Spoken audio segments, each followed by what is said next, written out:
Commissioner, Dr. Denis Vella Baldacchino, Professor Anton Grek, m'għandux bżonn ta' introduzzjoni żgur, apparti li huwa awċi imma wkoll nafuh għal ħafna u ħafna snin imexxi il-Dipartiment tal-Psikjatrija.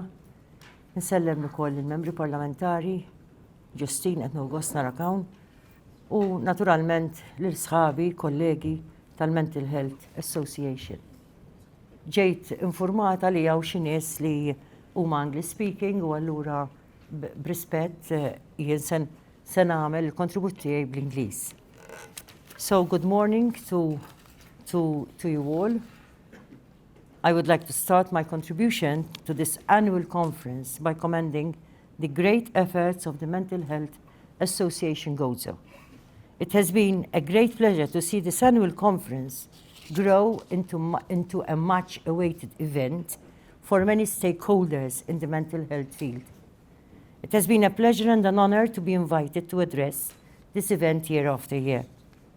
I must also convey my deepest appreciation to Pauline Camilleri and Jeanette Falson for their hard work and their tireless endeavors in the area of mental health in Gozo, both as professionals in the field and also for their many initiatives through their voluntary work within the Mental Health Association Gozo. My appreciation also goes to Professor Anton Grek, who is not just so dedicated in his professional field, but also he's always everywhere whenever we call him for pro bono advice well, he's the person to go to really, to ensure that what we are doing through our collaboration, the Malta Trust Foundation and the Mental Health Association Gozo, he is always there and he's always so much available. So dear Pauline and Jeanette and Professor Anton, it has been a pleasure to work with you and to see the impact of our meaningful and now long-standing collaboration between our two organizations. The theme chosen for this year's conference is intriguing. Il-bully, INT, JIEN. Bullying is a fundamental rights issue. The 5th article of the United Nations Universal Declaration of Human Rights specifically states that no one shall be subjected to torture or to cruel, inhuman, or degrading treatment or punishment. Bullying is certainly all of these and more. Bullying goes against the right to be safeguarded from physical injuries and emotional distress. It violates the right of a person's self-worth, dignity, and well-being. Bullying goes against the right to healthy mental, physical, spiritual, moral, sexual, and social development. Bullying goes against the right to be treated equally, free from discriminatory comments, labeling, and stereotyping. The right to freedom of expression and involvement, and the right to privacy. Moreover, when the person concerned is a child, bullying infringes on children's human rights. Bullying violates the right to receive an education without feeling threatened or afraid, to a safe and supportive educational environment, free from violence and aggression, both on an emotional and physical level, to adequate access to recreation and play. Research shows that bullying affects children and teenagers for generations. The impact of bullying on mental health extends beyond the victim, as it also transcends to bystanders and to the bullies themselves. The UNESCO Institute for Statistics reports that globally, almost 1/3 of young teens worldwide experience bullying. A recent survey by the Victim Support Unit in Malta reported that 9% of children aged 8 to 12 years do not feel safe at school. Further research highlighted that nearly 1 in 5 19% of students reported being seriously bullied at school.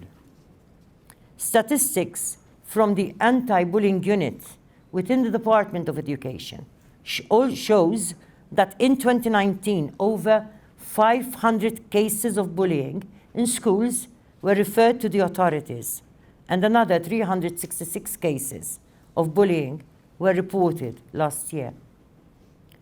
To position our discussion today, I would like to highlight some other notable statistics. Last year's 366 referrals for bullying, 130 of them came from primary schools. Most were reported from government schools, with only 2 reports from church schools and none from independent schools. Another 123 cases were reported in government middle schools, that is children or other students between the ages of 11 and 13, with only 3 from church schools and only 1 from an independent school. There were 113 cases from secondary schools, with 97 from government schools, 5 from church schools, and only 1 from an independent school. Over 1,200 sessions were held between a professional and a student who suffered from bullying. And here I would like also to appeal for further research, further investigation on these statistics. It is to me, it's very surprising how referrals are mostly from government schools and very, very few from church schools and independent schools. We usually define bullying as the use of force, coercion, hurtful teasing or threatening, or aggressively abusing, dominating or intimidating another person in what is ultimately an imbalance of power. So in this context, I would like to ask, why should a person want to exert power over another instead of striving to live in peaceful coexistence with one another? Who is exactly the bully? What makes a bully? Have we ever found ourselves a victim of bullying? Have we ever been the bully? Can we identify bullying in the context of children in the family, in the community? Is the increase in bullying due to the many socioeconomic changes and challenges which have impacted on the traditional stability and values of our families? Have we moved to another extreme? Have we created a generation of individualistic children and young people? Have we completely lost the sense of community?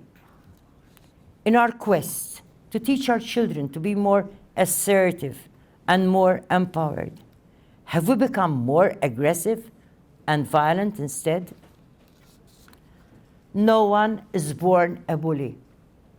A person becomes a bully through life circumstances. If our type of society is creating bullies, then I believe that we, as a society, can address the issues that are creating bullies. I believe that with love, patience, and genuine concern towards the well-being of all, we can also assist the bully. As a society, we have a responsibility towards the victim, but also towards the bully. We need to realize that bullying and violence does not only concern the victim, but it impacts the whole of society. In schools, we need to have a whole school approach to bullying, involving children and young people, their parents, school management, educators, and all members of staff. We need to better understand the circumstances in which bullying prevails. We need to better acknowledge the repercussions and impact of bullying. We need to better resource our anti-bullying units. We need, above all, to better establish the effective ways to prevent bullying. In our quest to understand the causes of bullying, I ask, how much do we know about the links between domestic violence, corporal punishment, and bullying at school? In preparation for my contribution today, I came across a number of studies correlating these issues. Anna Baldry from La Sapienza University in Rome, in her study, Bullying in Schools and Exposure to Domestic Violence, concluded, and I quote, "Violence within the family has detrimental effects on the child's behavior. Schools, in this regard, can play a fundamental role in early detection of violent behavior." Another study argued that domestic violence, which takes place within the home environment, and school bullying, which takes place within the compulsory education system, are intrinsically linked. A study by Dr. Paula Lozano et al. From the University of Washington and Indiana University showed that children exposed to violence in the home engaged in higher levels of physical bullying than young people who are not witnesses to such behavior. Dr. Narissa Bauer, lead author of a similar study, also asserted that children learn from seeing what their primary caregivers do.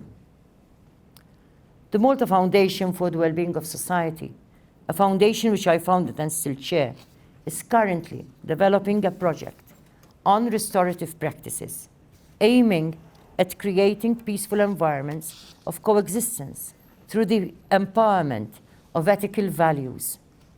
Studies at the School of Law, Western Sydney University, New South Wales, Australia, found that it is possible to break the cycle of domestic violence and school bullying using restorative justice. So, we therefore need to invest in our children. They can bring the much-needed change to drive a culture of positive peace in our society.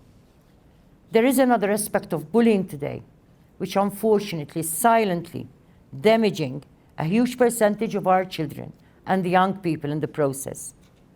Cyberbullying has become a modern-day societal scourge. Cyberbullies torment their victims publicly, privately, and also anonymously.